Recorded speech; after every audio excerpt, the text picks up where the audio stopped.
Hi, and thank you for joining me with this week's segment of Around the Diamond. This week we're going to be featuring the pitchers and catchers. Ladies, if you can just go around, tell me your name, your major, and your position. I'm Sam, I'm a pitcher, and I am an education major. I'm Steph, I'm a pitcher, and I'm a business major. I'm Katie, and I'm a catcher, and I'm elementary education.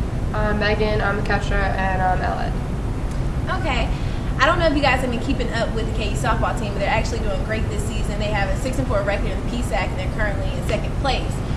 The pitchers have been doing such a great job, and we're just going to jump in and kind of pick their brains for just a couple questions. Steph and Sam, how do you keep your composure in the circle? I know like sometimes there may be an inning where some hits are given up or you don't think that maybe you pitched your best, but you have to go back out there in the next inning and really give it your all for your team. So how do you keep your composure on the mound? I basically just think every inning's a new inning, and if I have a bad one, then the next one I have to go out and get them. I agree with Sam. You just have to go out and take each inning as a new thing and be confident in yourself. Okay, speaking of confidence, what's your go-to pitch, your clutch pitch that you know if any other pitch isn't working this day, this pitch is going to be on? Definitely my changeup. It's in my curveball.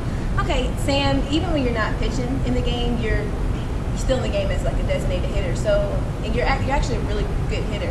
What aspect of the game do you prefer or do you like better? Is it pitching or hitting? And if so, which one and why? It depends what day I'm on of each one. But usually I like pitching better just because I love being in control. Okay. And just one more quick question. What age did you both start pitching? I started in 6th grade. I guess I was like 8. Okay, now we're going to move to their counterparts, the catchers.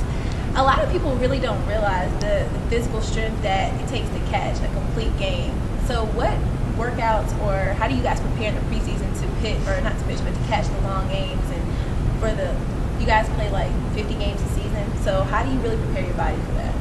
I know personally a lot of running and a lot of keeping your legs in shape all year round. You don't really get an off season because you're playing all year round in the fall and summer and obviously in the spring. And I know it's a lot, but you've got to keep them in shape all year round.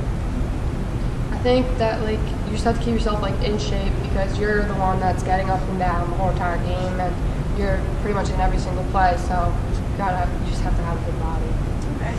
And what's your favorite pitch to call when you're catching one of these girls? Like, what's your favorite pitch to call? Well, they both throw a quick tempo game, and I enjoy calling a changeup because it gets the hitters off balance and it gives us a lot of momentum. Okay. I'd have to say there's screwball because it's probably the one that gets them most off balance, other than the changeup. Okay, Kate, this is a little off subject, but I just want you to explain to everybody, since you're such a great catcher, what kind of happened to your nose? You know it happened when you weren't catching though, right? Yeah. Okay. On our game, first competition against Millersville, I was hitting and I got an inside pitch and it came off my bat and hit me in the face and I broke my orbital socket and my nose. Okay. Are you expected to come back this season? Yeah, I get my beak off on Monday, and the plastic surgeon said I can come back right after that. Okay, great. And just talk about the chemistry and the relationship. Like, how important is that to have with your pitchers? Like, how does that really help with the game and the tempo of the game and the direction of the game? Well, obviously they both throw a quick game, so knowing what they're thinking and a good relationship between the two is really important because you have to kind of have a feel for each other and really get used to where you're going to go, but still keep the hitters guessing. Okay. She pretty much said it all. Okay, and this last question is going to go back to Steph and Sam. Steph, what is it about Sam's game that you just absolutely love to watch? I love watching Sam's composure. She has really good composure on the mound.